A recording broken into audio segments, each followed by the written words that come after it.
সদৌ অসম কুইজ প্ৰতিযোগিতাখনত অংশগ্ৰহণ বিভিন্ন ছাত্ৰ-ছাত্ৰী কুইজ প্ৰতিযোগিতাখনি উদ্বোধন কৰে ত্ৰিদীপ ভাগৱতী যোৰহাট নগৰত এজাক অমানুষৰ অত্যাচাৰৰ বলি হৈছিল অনিমেষ আৰু স্মৃতি ন্যাসে লোৱা পদক্ষেপৰ শলাগ লৈছে এতিয়া সকলোৱে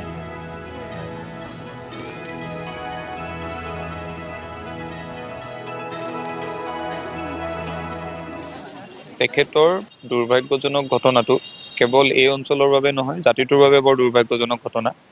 আৰু তেখেতৰ স্মৃতি চিৰযুগমীয়া কৰি ৰখাৰ বাবে তেখেতৰ স্মৃতি ন্যাসে আজি কুইজ প্ৰতিযোগিতাৰ জৰিয়তে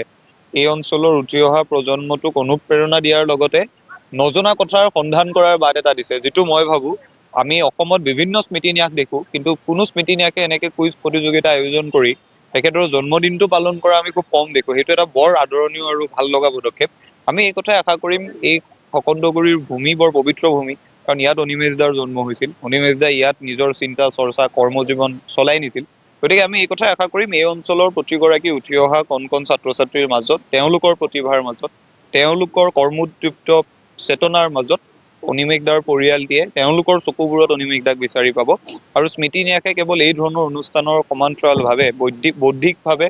বিদ্যায়তনিকভাৱে অনিমেষ দাক জীয়াই ৰখাৰ বাবে আৰু এই অঞ্চলৰ উঠি অহা প্ৰতিগৰাকী ছাত্ৰ ছাত্ৰীক তেওঁৰ চিন্তা চৰ্চাৰে আগুৱাই নিয়াৰ বাবে কাম কৰি যাব মই কথাই আশা কৰিম যে এই অঞ্চলৰ পৰা অনিমেষ দা যদিও নাই তেখেতৰ চিন্তা কৰ্মচেতনাৰে পৰিপুষ্টিত আমি আৰু 10-15 গৰাকী অনিমেষ দাক লগ পাম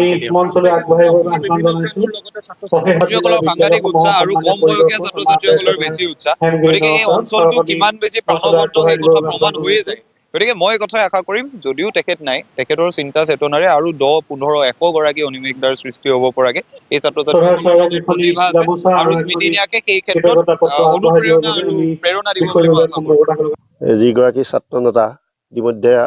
অসমৰ শীৰ্ষস্থান অধিকাৰ কৰিছিলে যি সময়ত 2021 চনৰ 29 নৱেম্বৰ তাৰিখে যোৰহাটৰ মাজমজিয়াত আমাৰ ছাত্ৰ অনিমেষ ভূঞাৰ আসাম টক্স আপোচবিহীন অসম কণ্ঠ